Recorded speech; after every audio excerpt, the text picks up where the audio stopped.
days off.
Of this Zoom with your name and your outlet.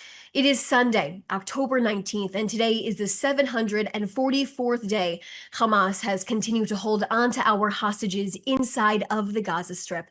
It has been 6 days since the return of our 20 living hostages. Recording in progress. Are now emerging, accounts that are harrowing, deeply disturbing, and impossible to ignore. Let me share with you some of this testimony shared with the Prime Minister by these hostages. Survivors describe being locked in cages for nearly 2 years, held alongside corpses, fed only spoonfuls of rice, kept in near total isolation. Many suffered untreated injuries, beatings, malnourishment, with some even losing up to 40% of their body weight, arms and legs bound for extended periods of time. These are not exaggerations. They are the lived experiences of our hostages. As Prime Minister Netanyahu has said, the horrors inflicted by Hamas prove that we have not moved beyond the barbarism of the past. He has called Hamas monsters, and the testimony of our returned hostages tragically affirms this. Hamas's beliefs, methods, and its goals are the annihilation of the state of Israel and its citizens and its supporters. This is why the framework makes very, very clear that Hamas can have no future in running the Gaza Strip. I want to just show some video on the screen behind me. You'll probably notice that there is silence of the ceasefire now and the free Gaza voices across the world. They are silent. Continues into the second week. The people of Gaza find themselves captives, as like our hostages, to Hamas itself. In recent days, pay attention to the credible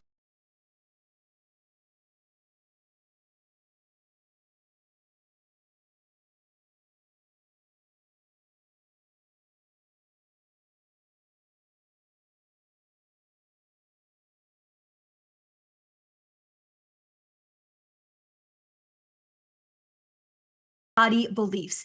The international community must recognize what we are dealing with here, a violent jihadist organization that not only targets Israelis, but terrorizes its own people. Just take a look at all of this on the screen behind me, beating people or with circle of people surrounding them in a city right here. Now, the government released this video of armed masked men dragging Gazans and then beating them. We want to know where the outrage is and why this has not made headlines across the world. Where are the UN resolutions that demanded an end to the violence and the emergency sessions calling for Hamas to end its reign of terror?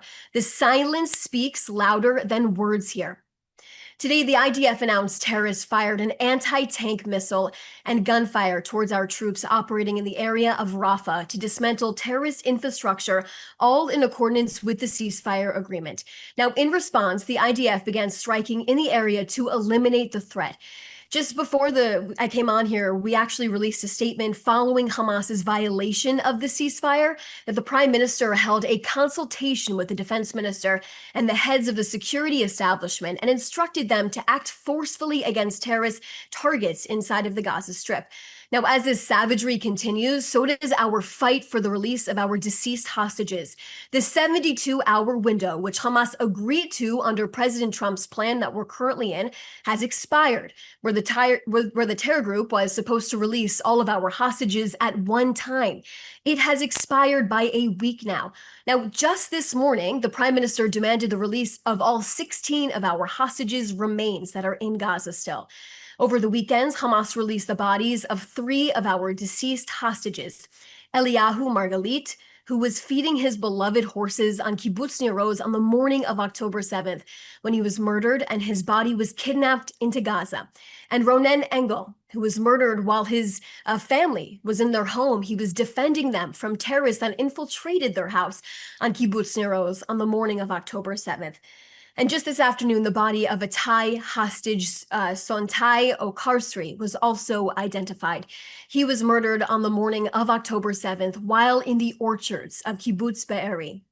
His body was later kidnapped into the Gaza Strip. Now, may their memories forever be a blessing. Hamas knows where our hostages are located inside of the Gaza Strip. We are aware that when Hamas feels the pressure from Israel and the United States, they start to return more of our hostages' remains.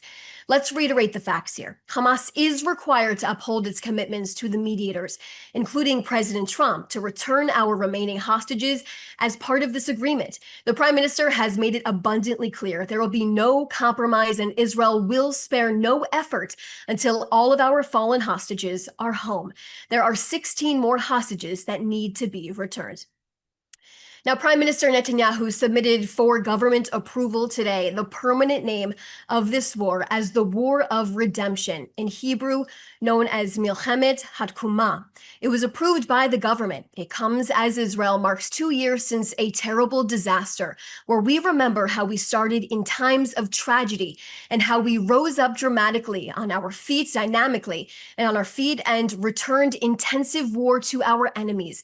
The Prime Minister said last night in an interview interview here in Israel that Israel removed the existential threat of the Iranian axis from the Jewish state as Israel broke the deadly chokehold Iran tried to create here, establishing this national redemption project in the land of Israel and our strong and flourishing state. Prime Minister Netanyahu said on the third day of the war that we will change the face of the Middle East. And that's exactly what we did, which was made possible by three things: the sacrifice and bravery from our heroic soldiers on all fronts, the decisions led by the Prime Minister and the government, and the special relationship between the Prime Minister and President Trump, who helped us in the second half of the war. From the beginning, the Prime Minister took on enormous decisions, first declaring war on Hamas in Gaza and calling up all of our soldiers, all 400,000 of them, to be recruited for this war. Decisions such as waiting to launch the operation in Lebanon against Hezbollah instead of being spread out on multiple fronts. The Prime Minister's defiance on going into Rafah with or without the support from the Biden administration, and taking out the heads of Iran's axis like Sinwar and Nasrallah, the Beeper operation in Lebanon, and the historic operation against Iran's nuclear program in direct coordination with President Trump. The Prime Minister says this is a war of redemption of our people as a direct continuation of the War of Independence. I'll take a few questions right now.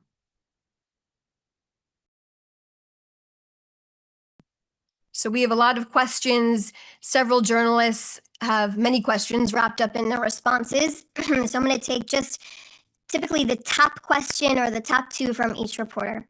So this is from Joel Pollack from Breitbart News. Would you say that Israel has won the war?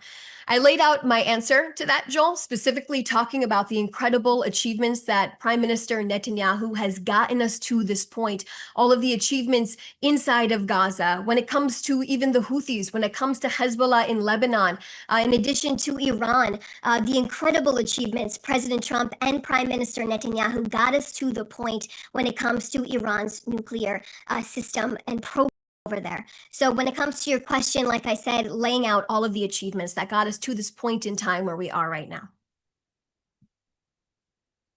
Going to your second question, Joel, if Israel feels the need for strong military action against terrorists in Gaza, as the Prime Minister said, does that mean that the ceasefire is over? Israel has continued to fulfill their side of the ceasefire, as we have continued to said over and over and over again for the last week now.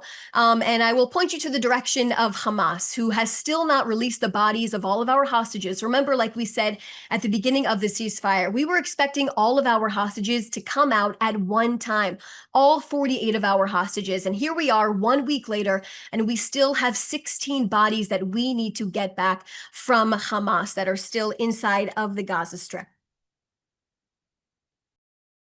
But specifically, when it comes to the question about the terrorists inside of Gaza, I want to just reiterate the statement that was published by the Prime Minister's office before I got on here, that Hamas's violation of the ceasefire, the Prime Minister actually held a consultation with the Defense Minister and the heads of security establishment and instructed them to act forcefully against terrorist targeting in the Gaza Strip. This is in reference to an incident that took place in the Rafah area inside of the Gaza Strip. Lior Soroka from the Washington Post, were any soldiers injured in the attack inside of Gaza today? I will refer that question to the IDF. This is Alexander Cornwell from Reuters. Hamas has said it remains committed to the ceasefire and denies any knowledge of any incident in Rafah. Well, first off, just for journalists to even have communication with Hamas, of course, you know, Alexander, they are lying. They have not fulfilled their side of the ceasefire. And it's a simple reason. As we continue to say, I've stood up here for the last week to tell you that not all of our hostages are back. And we're waiting for 16 bodies. This was a commitment that was made under the first phase of this plan, Trump's plan to get us to this point where we are today. And we are waiting for Hamas to follow through with that. In terms of this other question you're asking, Alexander, does the Israeli government believe that those who opened fire on Israeli soldiers were Hamas militants? Refer you back to the statement that I just read about the incident. I am going to your next question. Given the presence of multiple armed groups in Gaza, how does Israel view Hamas's responsibility for ensuring that all factions adhere to the terms of the ceasefire? Well, first off, Hamas should also be adhering to all the terms of the ceasefire. We are still waiting, like I continue to say, day after day, we're waiting for them to fulfill their side of this agreement. But just to talk about the horrific videos we continue to see out of the Gaza Strip of people being executed in the streets by the Hamas terror group are despicable. It just shows what we have been faced with for the last 2 years, the grotesque way this terror group actually acts against their own people inside of the Gaza Strip. This is who Hamas is. So, for all the journalists that clearly have a communication line to them, my question back to you is, why don't you ask Hamas why they're doing this to their own people inside of the Gaza Strip? This is James Marlowe, an independent broadcast journalist. In an interview with Reuters, a senior Hamas official said Hamas will not hand over its weapons and that Hamas always intended only a temporary ceasefire with Israel. My response to that is that Hamas accepted the terms of this plan that we are currently under, and the 20-point plan outlines that Hamas needs to demilitarize. All of Gaza needs to be demilitarized. Hamas needs to be disarmed, and that Hamas will have no future role in the governance of the Palestinian people inside of the Gaza Strip. Yael Ben-Horin from Agencia EFE, do you consider today's events in Gaza the official resumption of the war? I gave a statement that the Prime Minister's office put out just a little while ago, speaking about this incident that happened. Lazar Berman from the Times of Israel. On October 9th, you said all of the Prime Minister's objectives have now been achieved. With Hamas holding onto the majority of the slain hostages and saying that they won't disarm, is that still your assessment? So to talk about that, like I said, in terms of the 20-point plan, all of this has been approved on all sides by all parties that Hamas needs to be demilitarized. They will have no part of governing the Palestinian people in the future. But like I continue to say, we are waiting for Hamas to fulfill their side of this ceasefire agreement to release all of our hostages that are still in captivity at this point in time, which is 16 bodies. And I outlined earlier in this briefing what our 20 living hostages have been able to convey about their experiences in captivity. I want all journalists to really understand those stories and understand really what our hostages went through and how horrific this terror group is, that is clearly holding their own people captive inside of the Gaza Strip. And you can see the enormous amount of violence that is happening to their own people inside of the Gaza Strip as well. This is Hilde Gran from TV2 Norway. Are the airstrikes happening within the yellow line? Are there civilians in the area? In terms of any airstrikes inside of the Gaza Strip, we are currently in a ceasefire, like we continue to say, but if there is a threat to our soldiers inside of the Gaza Strip, they are allowed to, of course, protect themselves and do what is needed to do. Just going through the rest of these questions. This is Kano Watanabe, excuse me for the mispronunciation there, from a Japanese newspaper. I answered your question about the airstrikes in Gaza just now. Jean from PBS, you want us to report on the happenings inside of Gaza, but you don't allow us as independent journalists to go inside of the Gaza Strip. In reference to that, I always and have in the last few days talked about journalist access going into the Gaza Strip. I refer that question to the IDF. Also, the Prime Minister's office has facilitated these trips and these visits for journalists to go into the Gaza Strip to embed with the IDF as well. Hannah Julian from Jewish Edition. Has the Prime Minister discussed the repeated multiple Hamas violations of the agreement with President Donald Trump?